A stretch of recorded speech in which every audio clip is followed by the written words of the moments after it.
संसद के अंदर आज जो कुछ हुआ, शायद उसकी कल्पना प्रधानमंत्री नरेंद्र मोदी ने और मुख्य चुनाव आयुक्त ज्ञानेश कुमार ने नहीं की होगी। आज संसद में सीधे इस बात को कह दिया गया, कांग्रेस के सांसद मनीष तिवारी वो खड़े हुए थे और जोरदार तरीके से उन्होंने अपनी बात रखी। बहुत जोरदार भाषण है। उन्होंने कह दिया कि ईवीएम का सोर्स कोड किसके पास है।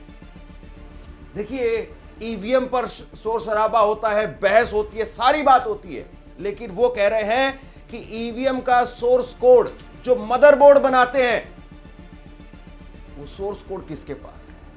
और ये सोर्स कोड जिसके पास रहेगा तो फिर वो कुछ भी खेल कर सकता है। ये भी बहुत बड़ा आरोप लगते हैं। मनीष तिवारी ने सीधे तौर पर तीन चीजें कही कि अगर बीजेपी इन तीन चीजों को खत्म कर दे तो फिर चुनाव जो आज हैं और जो हो सकते हैं उसमें दिन रात का अंतर होगा। पहली बात, वो कह रहे हैं कि आप 6 राज्यों के अंदर, केरल में, पश्चिम बंगाल में, फिर उसके बाद में अभी एक साथ चुनाव होने, केरल, पश्चिम बंगाल, तमिलनाडु, असम और पुडुचेरी, इनके अंदर आप बैलेट पेपर से चुनाव करवा करके दिखा दीजिए। इनमें, इन चुनावों के अंदर 6 राज्यों में बैलेट पेपर से चुनाव करवा करके दिखा दीजिए। अभी चुनाव होने, और चुनाव आयोग चाहे तो तैयारी भी कर सकता है इस बात की। यहां पर वो कह रहे हैं कि जो इलेक्शन कमिश्नर को नियुक्त करने का तरीका है वो बदला जाए।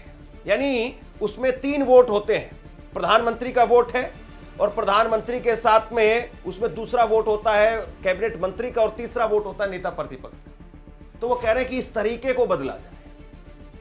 ये 2 वोट एक तरफा है तो कोई निष्पक्ष आदमी उस कुर्सी पर बैठ ही नहीं सकता। तो पहला काम तो यही है कि ज्ञानेश कुमार जी की जो कुर्सी है, उस कुर्सी पर वो जो बैठे हुए हैं, वो बैठने की प्रक्रिया है वो कॉम्प्रोमाइज है, उसको ठीक करें। पहला काम। दूसरा काम, वो कह रहे हैं कि एसआईआर जो हो रहा है इसको बंद करें। यानी जो अलग अलग राज्यों में, 12 राज्यों में एसआईआर की प्रक्रिया चल रही है, बंद करिए इसको।